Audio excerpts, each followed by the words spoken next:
Hey, what's going on everybody? Welcome to another Black Ops 3 Zombies video for the map Gorod Krovi.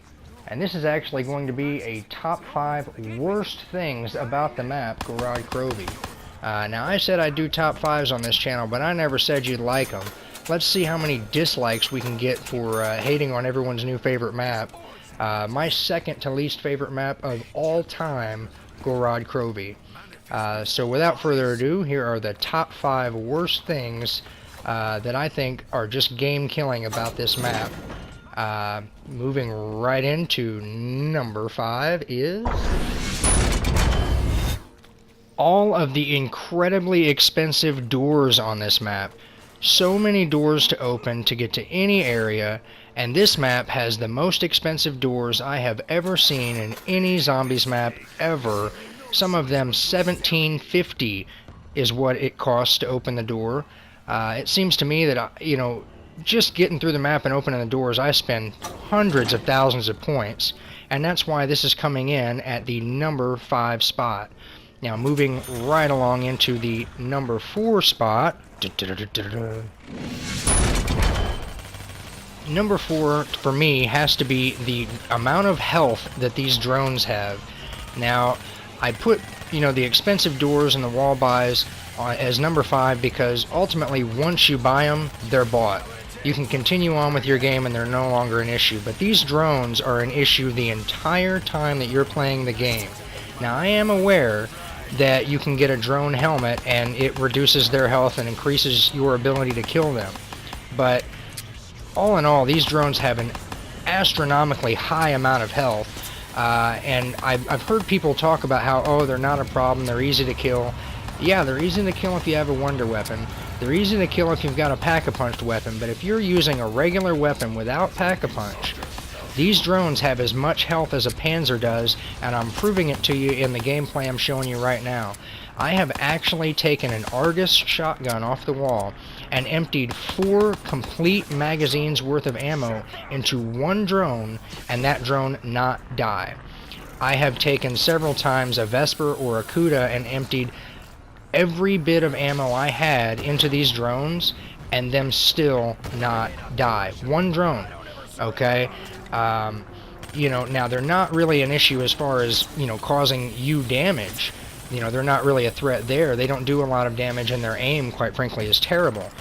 But they do block you off, really similarly, I think, to the spiders in Zetsubo no Shima.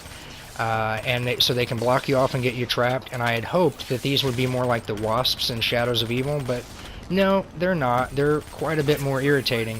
And as you can see in the gameplay here, I'm just pouring ammo into these drones, and they will not die.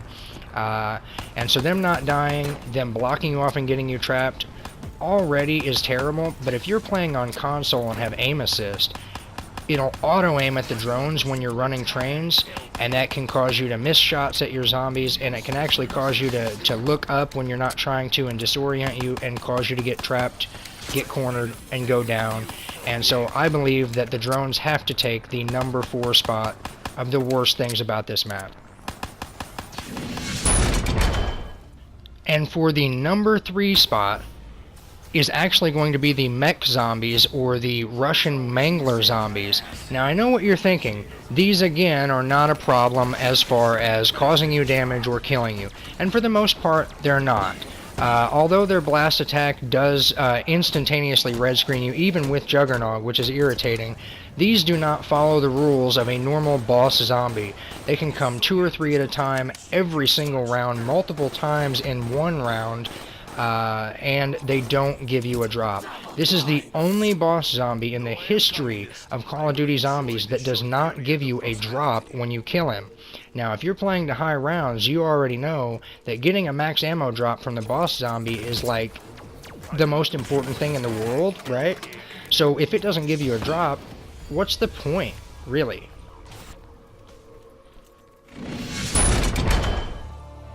Now, I'm sure if you're thinking about what are the worst things about this map, I'm sure you've had to have thought about the dragons breathing fire on you. If you think about negative things about the map, that just has to be right up there at the top of the list. In every single spot on this map where you could possibly run trains, the dragon breathes fire. And while you can use a shield to absorb that damage and not take damage from it, it's incredibly inconvenient.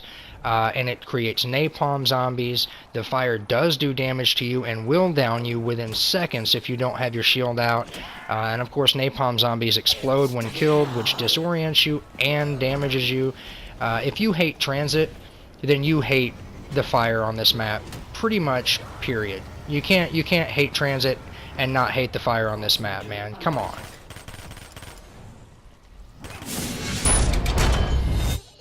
And so here it is, guys. No honorable mentions, no messing around, no taking any time away from this. Right into our #1 spot for the worst things about this map, game-killing things about this map. Seems to be a trend in Call of Duty Zombies, I think, pretty much since Transit. Now, I actually like Transit. I'm just using it as an example because everybody else hates it, so it's a really good example. But the #5 spot has to go to all of the miscellaneous tasks and chores and side quests that you have to do in order to use essential game functions like Pack-a-Punch. Essential game functions like turning on the power. Now on this map, turning on the power is relatively simple, although you're going to spend 1,000,000 points opening doors.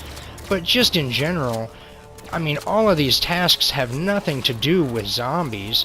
They don't have a place here for me, and this is definitely the #1 game-killing thing about this map, and the reason I won't be coming back to play this map ever again.